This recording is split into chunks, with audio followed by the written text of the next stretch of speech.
It affects everybody, one way or another. Hot flushes, bloating, irritability. We are talking menopause. Linda Deer is a certified menopause practitioner, or Dr. Linda Deer, and is here to wade through the changes to our bodies, and has also launched a survey asking for Kiwi women to share their menopause symptoms to raise awareness and improve support. Morena. Morena. We were just having this conversation around perimenopause, yes, menopause and menopause, and as I said in the introduction there, that, you know, potentially we don't actually know what it looks or feels like. So can we start there? Yes, because it can be sneaky.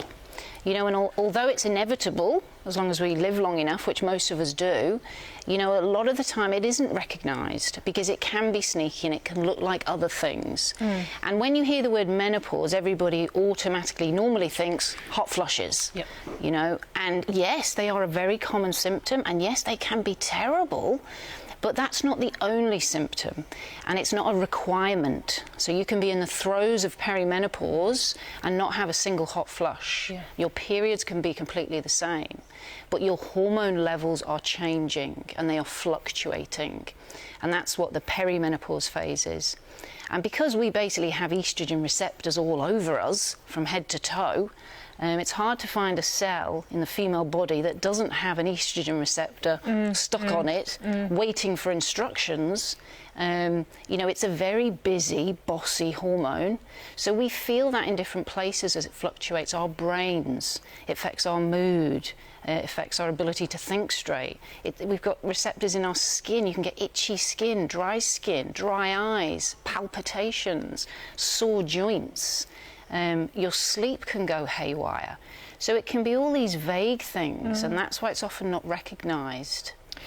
And I think this is an important conversation to be having, because it's not just about our bodies, but this impacts potentially the whole household, right? So yes, the more informed that we are as families, yes, then we can recognise it, but also understand it as well, yes, and what that means for us as women. How often do women come to you who have no idea, who don't really know that it's menopause that they're experiencing, but potentially are just looking for an answer? Yes, quite a lot. And, you know, we do have to be careful. We can't blame our hormones for everything. Totally. Sometimes our husband is actually annoying and wrong, you know, and yes, there are lots of other reasons for symptoms like this. Symptoms like fatigue, that's another big one. So we have to be careful. We're not just trying to say this is all hormones, but we also have probably gone too far that way, and we are ignoring hormones. We're not acknowledging them. And yes, it's not just about the person who's got the hormones in them. It does affect everyone around that person. So it really does affect everyone. And it affects women in their jobs, it affects women at home in their relationships, affects our mental health, affects our sex life. You know, it really has this far-reaching effect. And we should know that. We should recognise that. How do we actually know whether we're perimenopausal or not? Because I feel like there's a lot of these symptoms that we just kind of explain away, or go, oh, well, maybe I am, I don't really know. Yeah. So how do we actually know if we are? It is hard, and you can't undermine the effects of other things like stress, aging just on its own, and there can be other conditions going on. So you do need to have an open mind and look for all of that as well. And there is no test for perimenopause. So a lot of people, you know, they think it's their hormones and they say, oh, but I had a blood test and it was all normal and my periods are fine. Well, the blood test is checking for menopause when everything has stopped. Ah, right. Yep. But when you're in perimenopause, things haven't completely stopped, but they are fluctuating. So it can be difficult to know, but if you're in that, you know, usual age bracket, and lots of people are not in the usual age bracket to say as well. Yeah.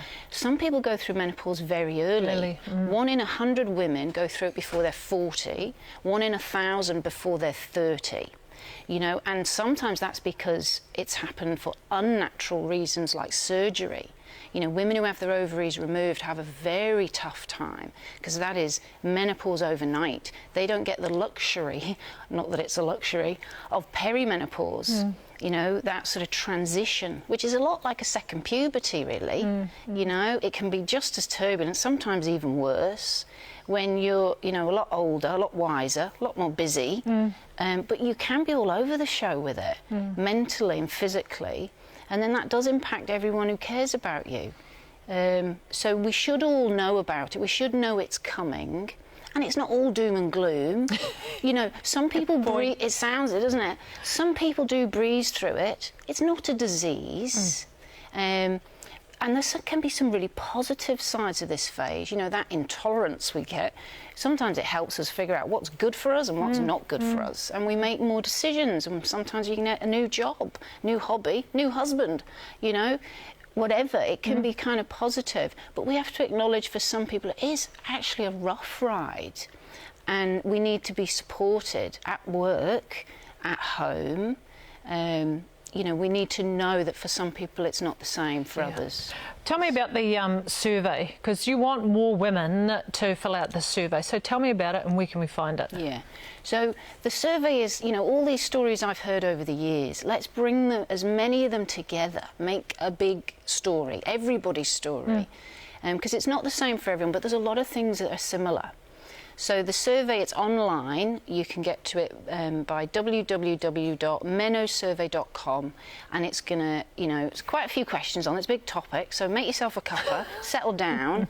It's going to ask about symptoms, all kinds of symptoms, how bad they were, what treatments you've tried, which ones worked, which ones were rubbish, and how's this affected your job, your relationships, and your mental health.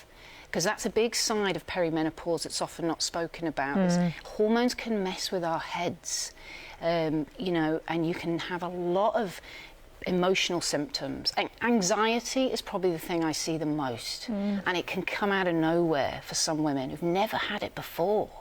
And for women who have had it before, it can be frightening because their usual treatments or therapy, it's not working as well as it was. And maybe that's the hormones, the little missing link, you know, sometimes. So where can we find that survey again?